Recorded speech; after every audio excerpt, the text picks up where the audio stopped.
So what I'm going to do is I'm just going to go through and we can just have a quick introduction from each of the panelists so that you can get a feel for what their background is and what kind of different expertise they bring to this discussion.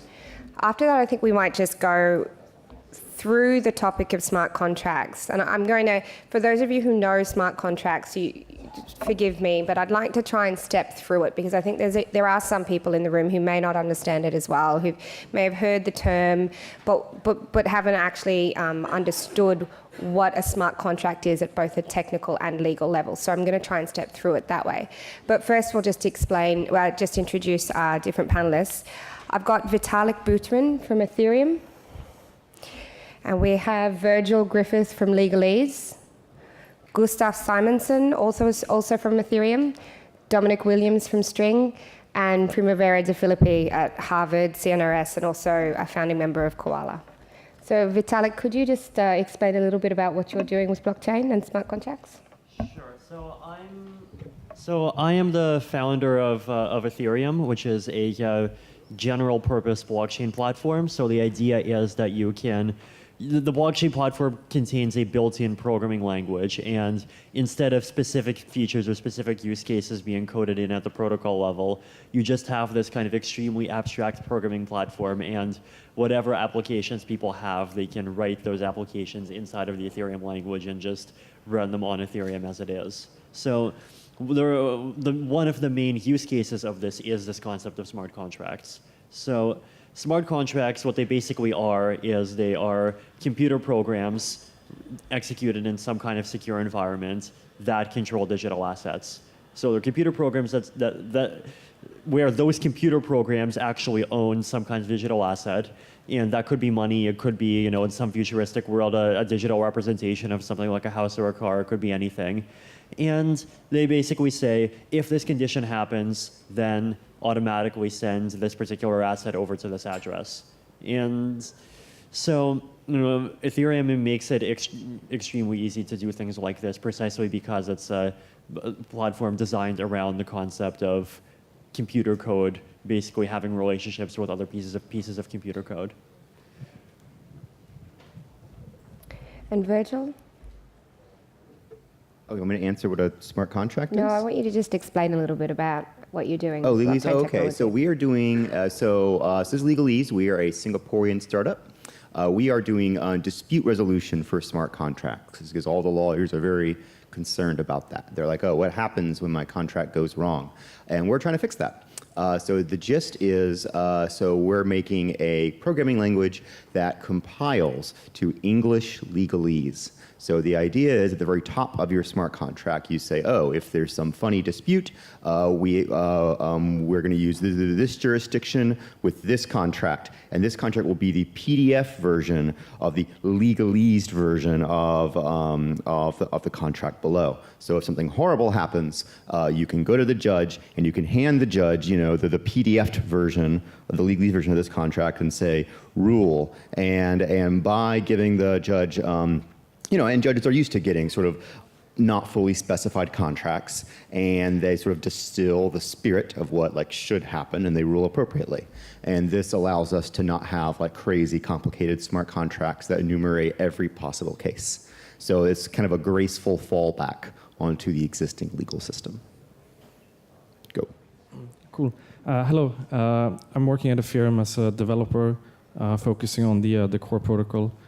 Security, and in terms of smart contracts, I've been working on kind of implementing the Ethereum clients, how they execute the smart contracts and how smart contracts interact with each other at the protocol level. So I'm thinking much about, I'm trying to think at Ethereum how we can ensure that execution is secure, and what people should think about when they design their smart contracts. I've also been working a bit with how smart contracts relate to oracles in terms of sports betting, where you can inject event outcomes from oracles into a smart contract. Hi, I'm an entrepreneur and also an engineer and researcher. My research interests relate to scalable crypto ledgers. In my business life, I'm working on a globally accessible autonomous financial layer that will enable permissionless innovation, financial innovation using smart contracts. And I'm Primavera Filippi. I'm a legal researcher. So like many lawyers, I guess I've been spending a lot of time thinking on whether or not a smart contract is a valid and enforceable contract. Until the point in which I realized that a smart contract is to a contract what a koala bear is to a bear. And then, which means that basically it has not much in common except for the names. And so now what I'm looking at is indeed how do we actually provide some kind of legal enforceability to a smart contract. So how can we glue the technical framework with the legal framework so that what is actually self-executing within the blockchain or technical context, how can it also have some kind of legal standing in case, for instance, something goes wrong? Okay, so the first question I'm throwing out there might seem really easy, but actually I've found that it's one of the most difficult questions out there because I find that sometimes the best ideas are hardest to explain. So I'm just going to throw the question out there. What is a smart contract?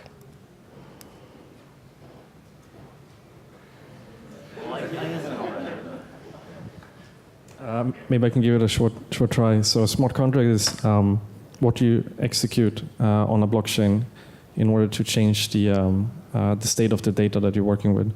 So one example would be if you're modeling trading of assets on a blockchain, you would use a smart contract to change the ownership of an asset. Okay, so it's like a self-executing script? Or is it more than that? Actually, yeah. Could I just expand upon my previous definition with a concrete example? So let's suppose that we live in a world where we have currency on blockchains, and just to make things simpler, we also have a domain name system on a blockchain. So something like Namecoin or some equivalent on top of Ethereum or whatever else has already succeeded. Now let's suppose that I have some domain name and I want to sell it to someone else for some amount of money. So in general, this is a fairly simple sort of sale agreement, and there's this problem in the real world in these cases, which is counterparty risk. If I send you the domain name first, you might decide I'm going to keep it and not send the money. If you send the money first, I might keep the money and not send the domain name. So right now, in order to solve this problem, we have basically centralized escrow intermediaries where I send my domain, the ownership of the domain over to this escrow agent, then the person sends me the money, and only after I receive the money does the domain actually get transferred to the purchaser. Problem is these intermediaries take fees of somewhere around 3 to 6%. So here is how you would solve the problem in a smart contract. I would have the domain name, and the domain name it would be a digital asset that is on some kind of blockchain, and I would send the domain name directly to an address which is controlled by a smart contract, which is controlled by a piece of code. And what that piece of code says is, if you give me money, then I will pass the money along to the seller, and I will give you the domain. So I would take my domain, I would send my domain into this program, and the domain would actually be owned by this program from basically until let's say the person who wants to buy the domain actually buys it, and he sends the money into this program, and the program sends the money to the seller, and it automatically sends domain to them. And in this process, you don't need to have like any trust between the buyer and the seller whatsoever, because the program is executed on a blockchain. It's on this extremely widely distributed computer network. Everyone can see what's going on. Everyone can trust that it will execute correctly.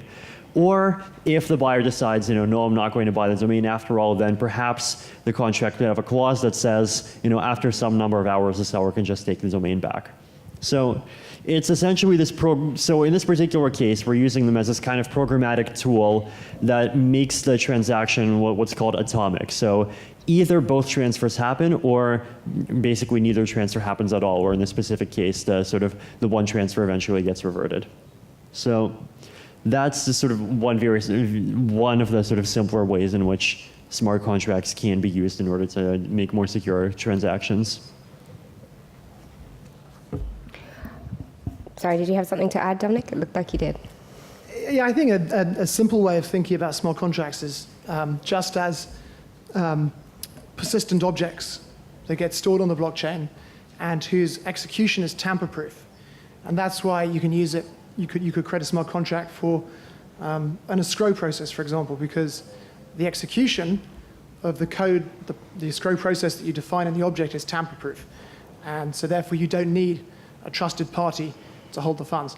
So the other special property of a smart contract is that it can also store its own money as data, and it can send that around to other smart contracts, which makes it possible to implement all kinds of schemes where, you know, the holding or passing of resources is necessary.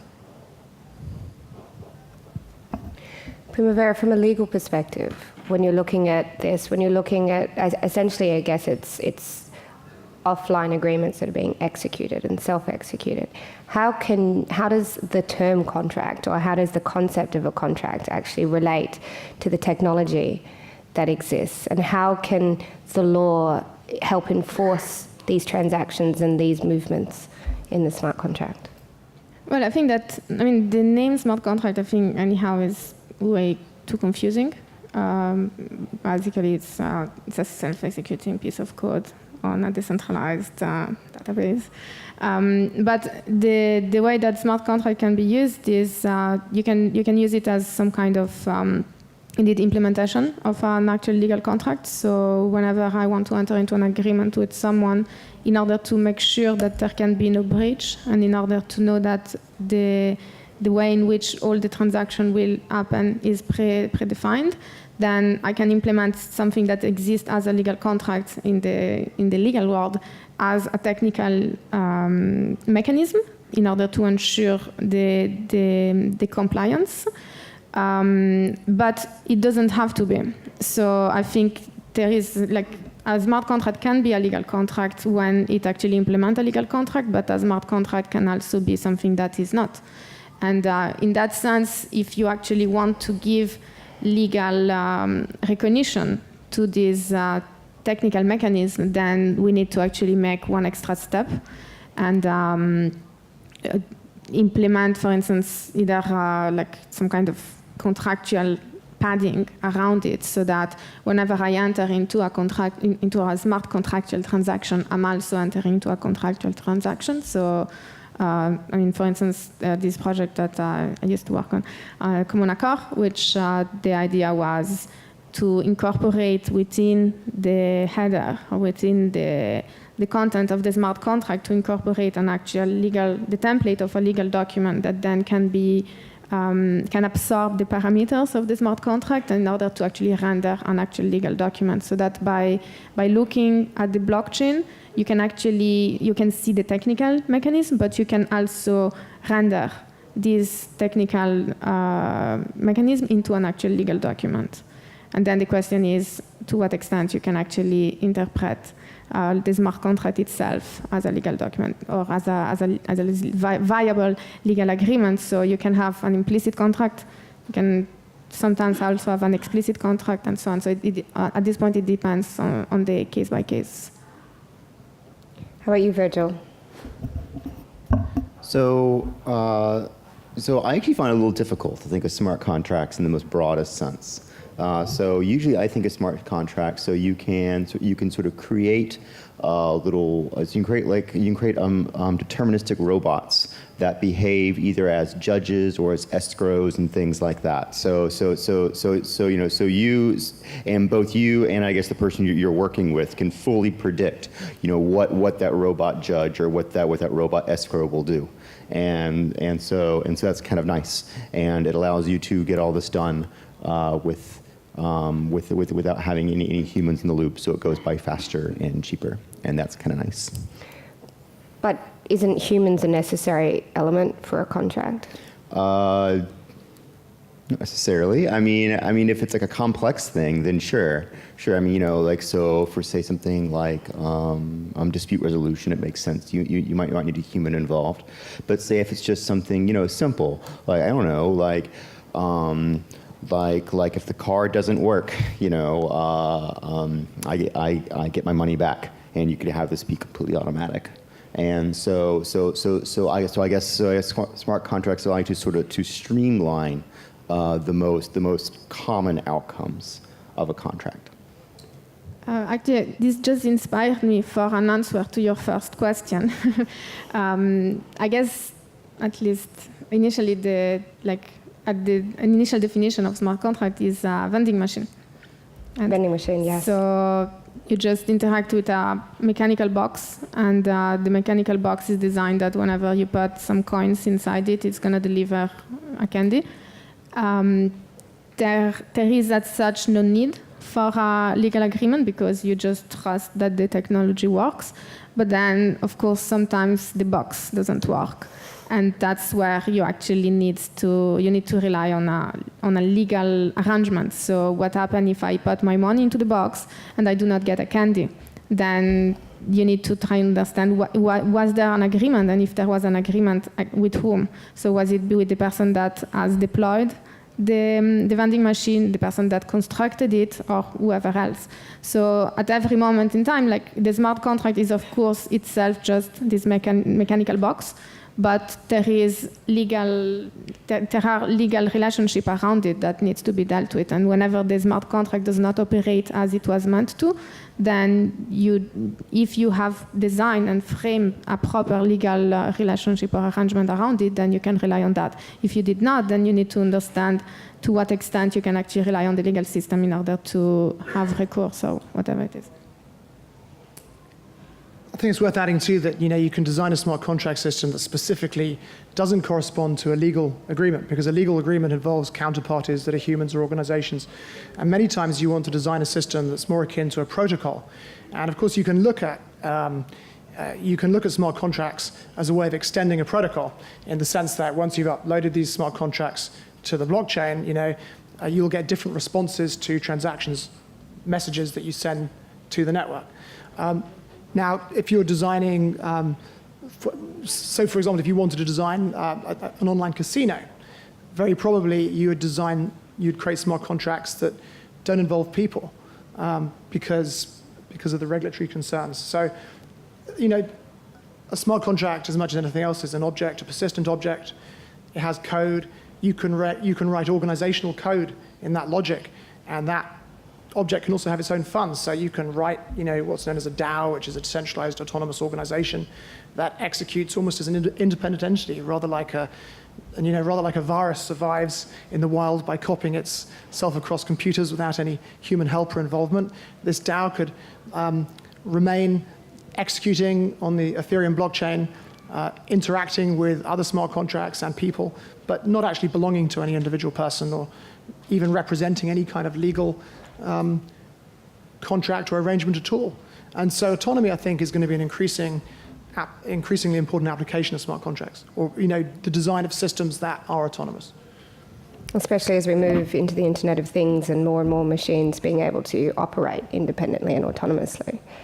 And then presumably interacting with each other as well, is that right? Yeah, human input is a form of mediation, right? And the overriding trend in technology is disintermediation. That's what drives everything, to remove gatekeepers and intermediaries to make things more efficient, more trustful or trustless, right? And predictable.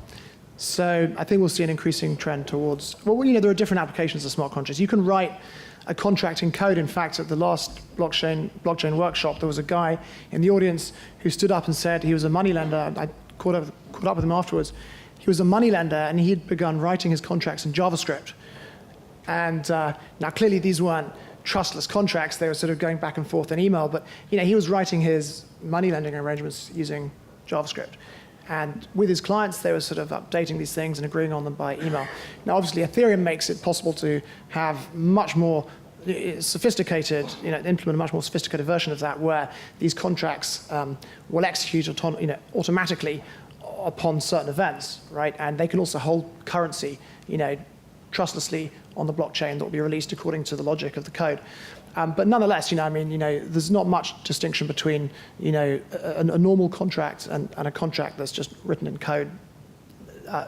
And you can just and Ethereum just makes it possible to take that a step further, right? And make code-authored contracts far more powerful than they would otherwise be. There's some words that I'm hearing there. I'm hearing words like trustless and predictable. And I've heard a lot of talk in the industry about how you can use smart contracts for governance as well. So it's not just this concept of being able to, autonomously execute things, but can someone explain to me how a smart contract might play a role in governance? So first of all, why wouldn't governments want to autonomously execute things if it makes life more efficient for them? Sorry, governance. Governance. Right. That's my accent. Right. So, this concept of decentralized autonomous organizations that Dominic brought up is probably one part of it. So, in general, contracts, organizations, and so forth are ways that groups of people have, over the past 10,000 years used in order to make these sort of complex sets of relationships between themselves that often sort of act as single entities, and it often makes things much more efficient and tractable to have cooperations between very large groups of people. And I definitely think there are some possibilities for using smart contract-based governance approaches of different kinds in order to do similar things, particularly for just in small-scale contexts, international contexts, places where traditional legal organizations might not be the best approach. So, one example might be if you have some kind of platform, product, or service that's serving extremely large serving people basically all around the world, and you want to give people certainty that that even if there needs to be some kind of governance layer, that the governance layer will operate predictably in some particular way, will achieve certain objectives, then it might make sense to sort of code up a smart contract and potentially have that smart contract have access to digital assets, have access to whatever other kind of governance levers that it's going to end up controlling, and then have whatever mechanism on the blockchain, whether it's based on some kind of voting, whether it's based on some kind of prediction market, whether it's some sort of very application specific solution, and basically have that execute on some kind of decentralized platform. Now, of course, the areas in which this is going to end up actually being more effective than basically just making a company and giving it 100 shareholders, that's probably something that we're all kind of going to have to figure out over the next decade or so. And I think in terms of governance, there is at least two important ways that we can look at how a smart contract can actually contribute. One is the most obvious way, which is providing more transparency, accountability, etc. So you can provide you can encode the procedure by which you actually want to make decisions, or by which you want to have like some kind of voting mechanism, or just all the logistic and the transaction that happen. You want them to be in a way that is transparent, that cannot be tampered with, etc. So it's more of a way to, on the one hand, automatize, optimize, and make traditional and conventional governance structure more transparent. And another way, which I think is perhaps less obvious but more interesting, is the fact that we can actually use the blockchain and smart contracts in order to design new governance structure, which are much less hierarchical, I would say, in the sense that today we oftentimes, because we need to coordinate ourselves, then the easy way to coordinate ourselves is to rely on one authority, one central entity that knows about what everyone else is doing, and that is deciding, well, that is communicating to every individual what is the next step to do. So this creates, organically, this ends up being some kind of like pyramidal hierarchical structure. With the blockchain, we can see that we can now have this form of coordination that is done in a much more indirect way. So by encoding the task and by encoding the outcome of the task directly on the blockchain, we can design structures that are much flatter and that do not necessarily rely on this pyramid, on this hierarchical structure, but that are organically defined by how people are interacting with each other. So it's basically the idea of eliminating the need for this intermediary authority or middleman and allowing people to coordinate themselves directly, but without having these, without having on the one hand the need of actually trusting each other, because the blockchain is making sure that the transaction will actually happen, but also by enabling this coordination on a flat level. And this is something that I think at the moment still is emerging. There is not yet a proper design, I guess, for this new governance structure, but I think that the blockchain provides a really great potential for that. We've just got a question in the audience, and then I'll throw it to you, Dominic. I guess it's a question, two related parts. Just listening to these conversations just caused a bit of a thought occurring to me in terms of how you deal with transparency for smart contracts. Some things you can sort of relate to a kind of inferred if you take the simple vending machine example. But the moment you move out of that very simple realm into things like transfer of property, and you think about a car or a house or anything like that, transparency is provided today for all of the parties, and that a readable script of how that contract will operate is available to you, and you can take that readable script, and if you don't understand it, you can take it to somebody who will understand it, who will give you an explanation of how that will work. So the first part of my question is, what's the thoughts that the panel has in terms of how that real-world application providing true transparency to the participants can be achieved using smart contracts? And the second part of it is, from a governance perspective, what kind of controls can somebody imagine that could provide some prevention against cascading effect of contracts? In other words, people creating contracts that trigger contracts that trigger contracts that in an exploitative manner that create runaway effects within a system. How do you put any controls around that? Can I just talk about the systemic issue? So I think, it's a good question.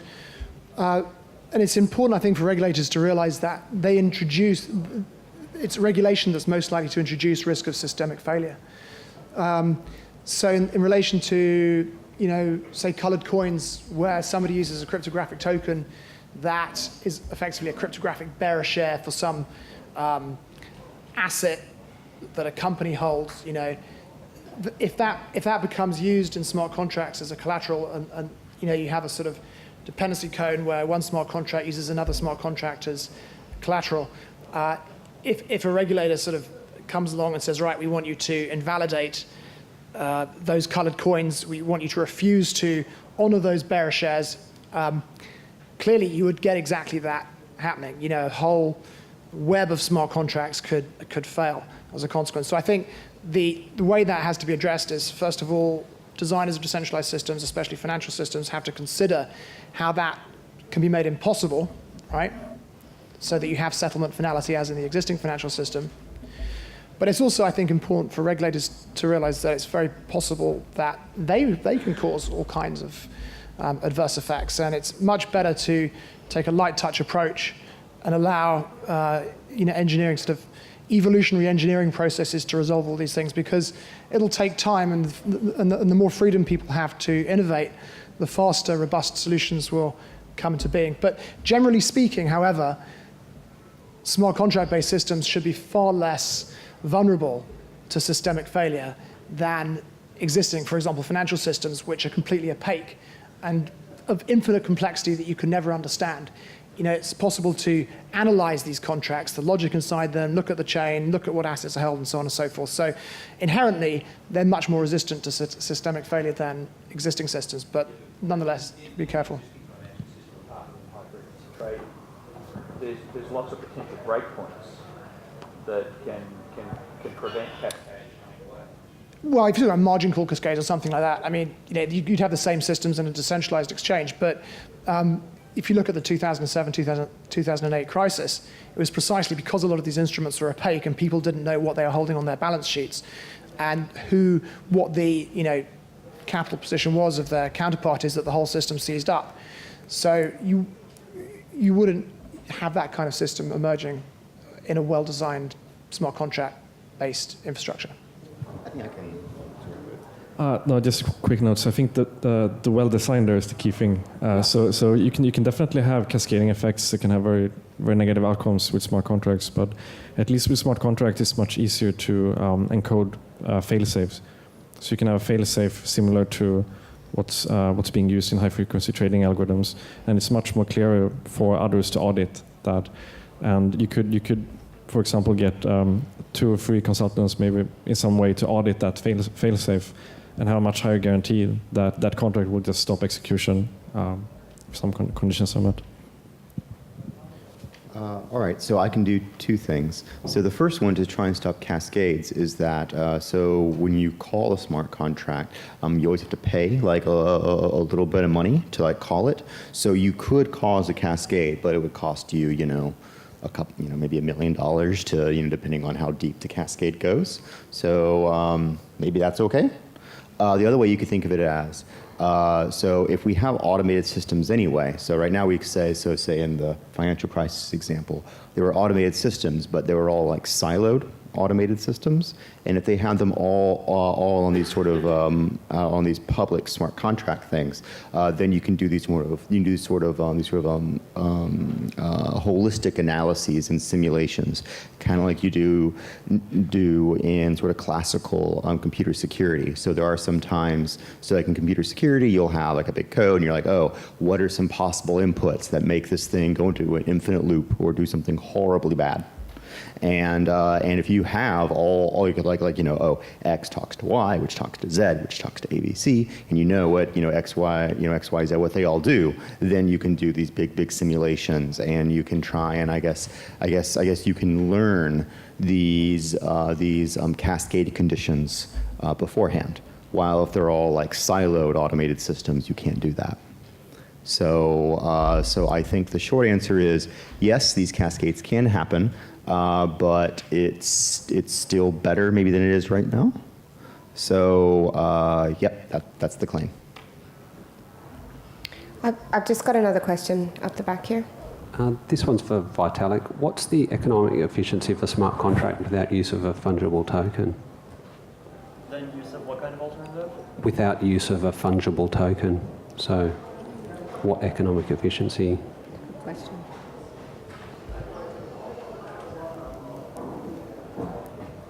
Theoretically, even without fungible tokens, barter exists, and you can barter things with smart contracts, I suppose. But ultimately, smart contracts are all about computer programs that control digital assets, and so you have to have things that people find valuable inside of the computing environment that smart contracts run in order for smart contracts to have any effects at all.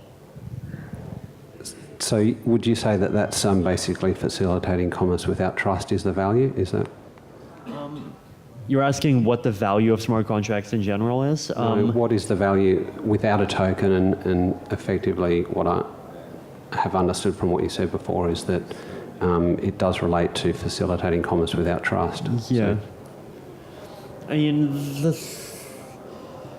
smart contracts as a technology are about providing a way to create these trustless arrangements, at much lower cost and potentially, higher levels of security and other properties. But ultimately, the thing that you're no longer trusting some third party with is something that people find valuable and needs to be something that's inside of the smart contract system. So, you could theoretically have smart contracts that kind of, when certain conditions happen, would kind of emit logs, and then you would have some separate legal contract that says that if this kind of log is emitted, then you have to do that.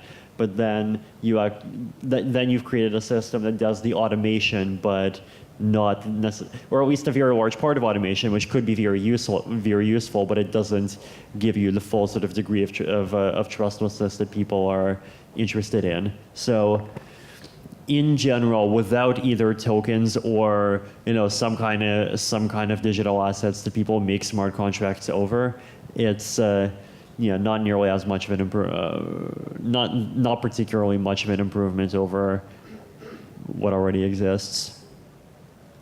I mean, if I could add, of course, there are already, tokens. You can process Ether on the Ethereum blockchain already, and there are new kinds of digital tokens that can transfer value coming.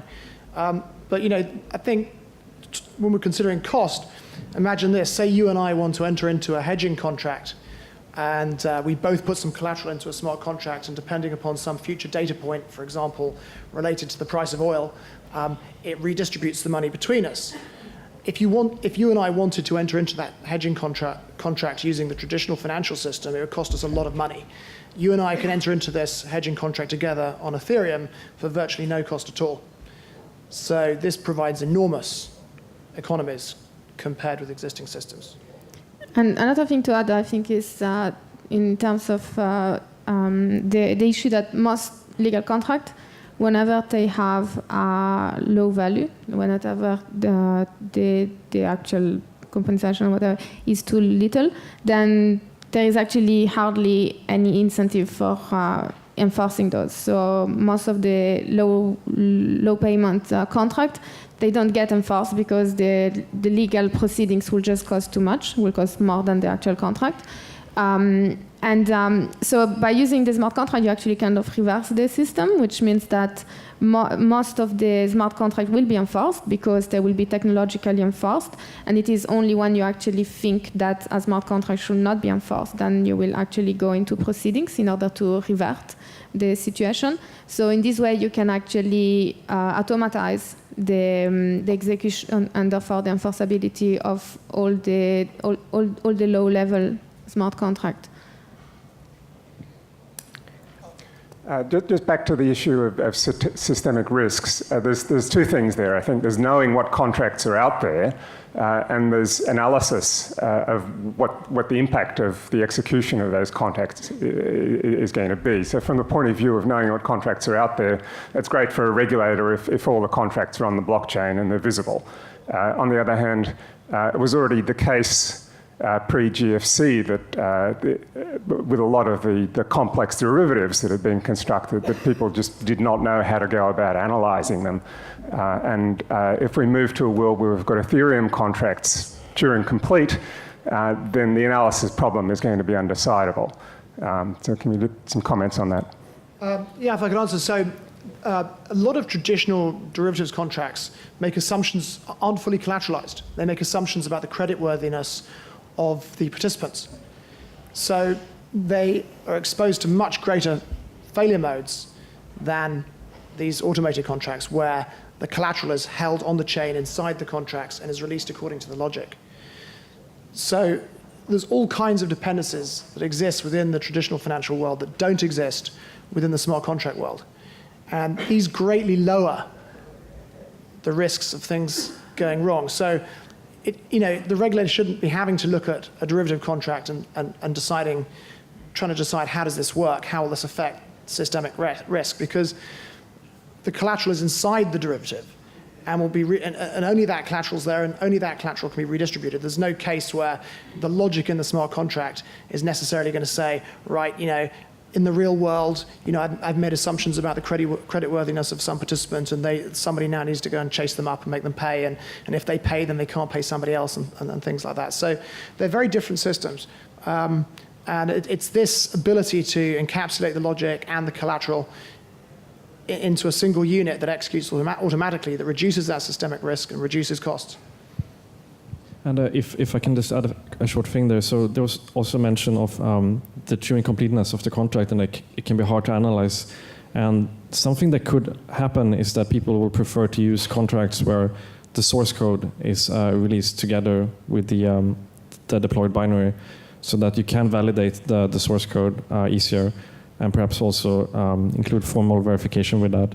And then you could have a situation where people could, of course, deploy only bytecode on the blockchain, which could be really hard to analyze, but people might choose then to not interact with that because it has a high risk and it's harder to analyze. I would second that. So while yes, you could always create a contract that is very hard to work with, very hard to analyze, and if you're using a bunch of those, maybe you should think twice about using them. But instead, if you have contracts that are, the outputs are well determined and pretty clear, you're like, oh, well, I you should probably use those instead. I have a bit of a question here, because what I'm hearing a lot of in this discussion is the financial application of smart contracts. And that's a lot of the use cases that have been given here and discussed. But I do know that there's a lot of talk out there about other applications of smart contracts beyond financial applications. Now, I used to be a commercial lawyer, and one of the things that I learned about contracts is that when contracts involve people, nothing is predictable and everything is flexible. How, in a world that's not as black and white as the financial world, in a world where you need to be able to not just stop or enforce, but you need to be able to change, adapt, make small tweaks, waivers and variations, and all these other non-smart contractual tools that us lawyers had, can you see a role for smart contracts in that world? And do you see application of these outside of financial, very kind of output-driven relationships? So I guess what could happen there, for example, if using Ethereum contracts, is that undefined behavior, that behavior that's may have to change, is made explicit. So, for example, you could make a contract that is black and white, but it has a function that could redefine its behavior to introduce new behavior later on. But then you're also making that explicit compared to the current system, where it's not always explicitly defined from the beginning. By explicit, you mean you need to have thought about all the possible variations that you may need or possibly need in the future, and then be able to code that in advance? Or can you go in after the smart contract is created and make that change? Yeah, I for example, I had a discussion a few weeks ago where there was this question about if you do a contract that is black and white in its logic, and then later you have to change it due to legal reasons, or a judge is overruling that logic, then the way to do that, one way to do that, for example, with Ethereum smart contracts, is that you have a function that can actually redefine the contract's behavior, basically overwrite its code. But you have to then make it explicit, so someone analyzing the contract can see that it can change in the future. So I guess the answer there is that you have the choice to do it. If I could add something to that, we had a conversation earlier, actually, about the non-voidability of smart contract transactions, and it's very important that at the platform layer, transactions aren't reversible, but you can create, using smart contracts, any kind of system you want. So if you want to have some kind of contract that's a proxy for another contract, and let's say if enough of the participants agree, the other contract, the logic of the contract can be updated, you can do that.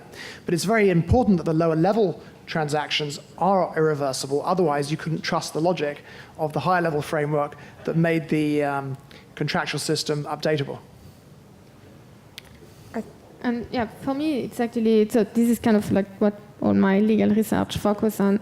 And there is also this kind of complexity or tension between if you try and encode every possible interaction into a smart contract, you're probably going to end up with one really complex and absurd smart contract, because you simply cannot consider everything and encode it into code. But also, and perhaps just as importantly, is the fact that if you actually create a smart contract which precisely defines every possible outcome and every possible case, then by just looking at the smart contract, you know exactly what you need to do in order to actually either bypass the contract, or in order to actually fall exactly where you want to be, which is kind of it's kind of not in line with the traditional principle of the legal system, which is inherently subject to the interpretation of the law. So if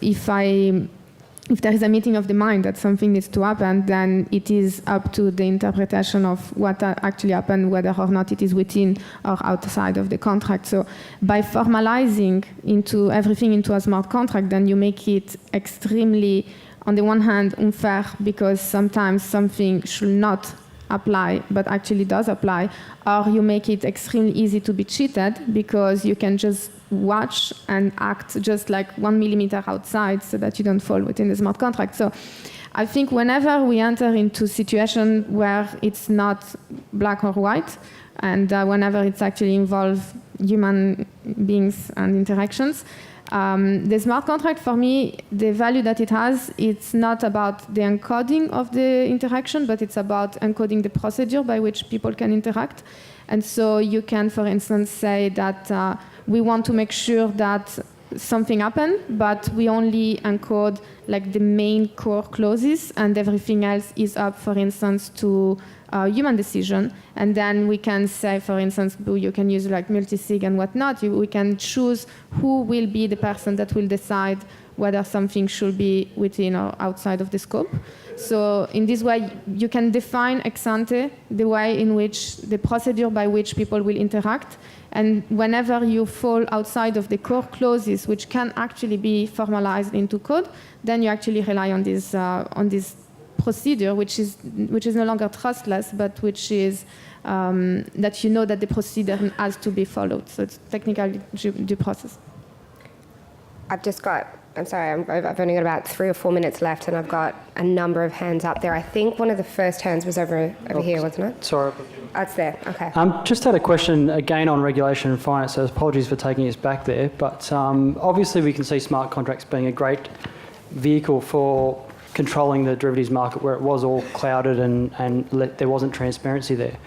But what we're seeing in response to that is a lot of the regulators actually putting in centralised control mechanisms and having central reporting repositories, putting in margining and collateralising it and trying to make it more exchange, operating more like an exchange-traded product. Question for the panel is probably not so much around how smart contracts can help regulation, but how do we actually make regulators see the value of a distributed network rather than it being centralised and them knowing how things should work? Cost less. Sorry? Cost less. And how are we going then in lobbying for that change to happen? There's an important distinction. At the moment in the US, there's a big movement among the financial services industry to introduce what we call federated blockchains, where the only people can participate have been assigned by some industry association, right? And the purpose of those blockchains is to remove costly intermediaries, allow settlement and clearing to happen faster and things like that. But really it's an extension of traditional financial infrastructure that's just designed to make things more efficient. However, there's also open blockchains, and on those blockchains we'll probably see things that are more autonomous, that aim to take advantage of the global nature of a financial protocol. Because it's very difficult to create a global system that is regulated, right? Because there's 196 countries, 196 regulatory regimes, and if you took the intersection of all those regulations, you'd probably find out there was nothing you could do at all. So the way around this is to say, right, we're going to create an autonomous financial protocol, and we're going to introduce assets that are mirror assets, that aren't real assets, but somehow are pegged to assets in the real world. And there may be identity, and that people within jurisdictions, regulated jurisdictions, can, unveil, take back the veil and find out who is behind those identities in certain circumstances to prevent insider trading and things like that. But there are many different approaches to using decentralized technology within finance. And one of the biggest distinctions you're going to see is the distinction between federated blockchains, which extend and make more efficient existing infrastructure and organizations, and the sort of new world of autonomous finance, which enables people to create smart contracts to for arbitrary, that can implement arbitrary financial arrangements, but in a permissionless way. We've just got... I might be able to give you one more for reasons why the distribution is better. So if you have the centralized authority, that centralized authority could potentially, it could be corrupt or something like that. And so this, I guess, mitigates some of that. So, I don't know. You asked for selling points. So that's two. Basically, suppose that you are the government right now, and you have a choice. Either build a system where you figure out the logic right now, or you build a system where 4 years from now it's going to be controlled by the opposing political party. You decide. That's good. That's good. I think we've just got one final question, and Thank then you. we're going to have to wrap up the panel. I think my question is for Damien. Without repeating what you just said, I just wanted to clarify the question. You mentioned derivatives right now are obviously designed based on lots of assumptions and subjectivity, and therefore they are risky. And also I heard that you said that smart contract collateral is inside derivative. So I'm trying to interpret that in a very much visual way. Perhaps if I may rephrase what you just said about inside derivative, could we say that this looks like having capital adequacy ratio of 100%? It's 100% collateralized? When you say inside derivative, the collateral is inside. I think I understand. So I think one of the curious properties of smart contracts is that you can represent assets, currency as data.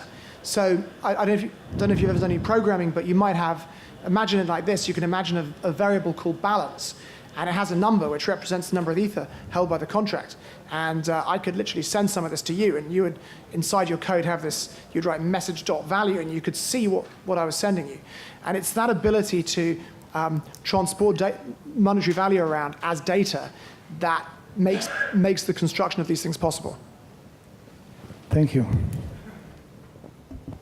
Okay, well, thank you very much for that. We're going to wrap up this panel now, and we've got a quick announcement coming up, and then after that we'll move to the afternoon tea break.